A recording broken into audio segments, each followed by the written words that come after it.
being wrong, which is to be more wrong. Like, my reaction when I'm wrong is I'm embarrassed. If someone was like, oh, Jordan, actually, John Lennon didn't write that song, Paul McCartney did, I'll be like, oh, look over there. That'd be my reaction. But their reaction is, no, Paul McCartney never existed. He's a trick by the devil to make you not believe in the Beatles. Plus, gay people shouldn't get married. I don't know. The Roman Emperor Caligula. Stay with me. Made his horse a senator. Which to me is probably the biggest dick move of all time. That is so disrespectful to the senators, to the horse. You know what I mean? Like, imagine coming home from work and you're a senator, you're like, oh, honey, Caligula made a horse a senator, it's awful. He's got the worst ideas about transit, and he just shits all the time.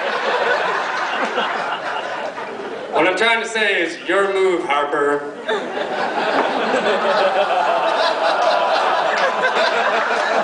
Oh, this is gonna be fun.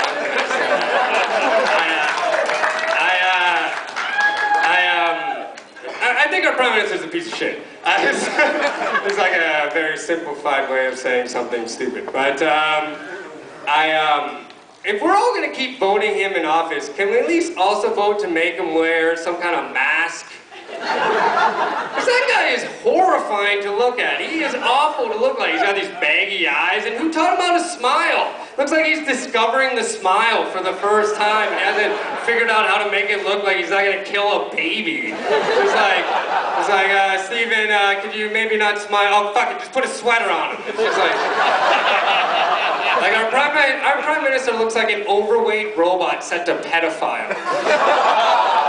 It's awful. He's awful to look at. And the other thing, well, there's many, but the other thing I hate about our Prime Minister is he makes me like George Bush. And I'll explain why. Because George Bush was crazy, but at least he had the decency to act like Yosemite Sam. Like, you know what I mean? Like, he was ridiculous. But like, Harper is like boring and weird. Like if you met George Bush at a party, you know, what would your reaction be? You'd be like, oh, you wouldn't think like, oh, I want to trust that guy with the free world. You'd be like, why was the president trying to motorboat my wife?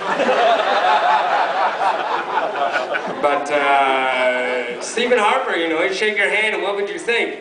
You'd be like, I'm gonna keep that guy away from the cat. Kind of like a cat fucker to me.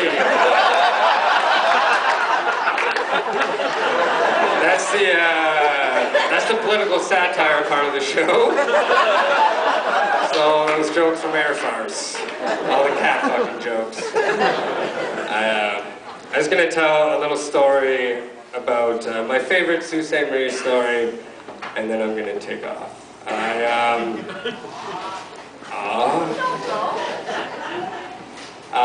When I was just finished high school at the Dunn, which apparently doesn't exist anymore. Sault Ste. Marie references, Studio 10! St. Mary's Paper Mill! They got trouble, so I don't even know what that means. So anyway, I was 17, and me and a couple friends, we were down at the marina, smoking a little bit of dope. I'm sorry, Mom and grandparents. And we all got pretty high. And we're leaving the marina, and we're driving up the street, and a cop pulls us over.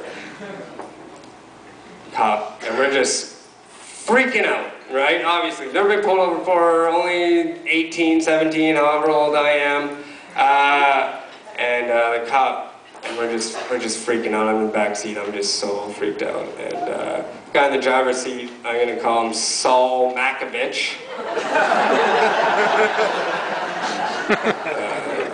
Yeah. He's as high as the rest of us, so you know we're freaked out. And cop walks up to the door. Yeah, he rolls down the window and makes us roll down the window. He's like, hey guys, there've been a couple break-ins down by the marina. So we're just pulling people over, checking them out, see what's going on. This is midnight. So, what were you guys doing down there at the marina this time? And my friend Saul, I could tell he had been rehearsing this line to a T. He was ready to go. He was going to get us out of this situation, don't you worry.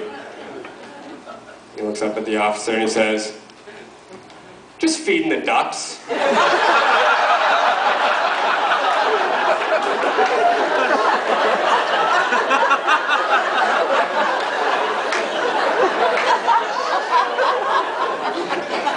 And so then we got out of the car.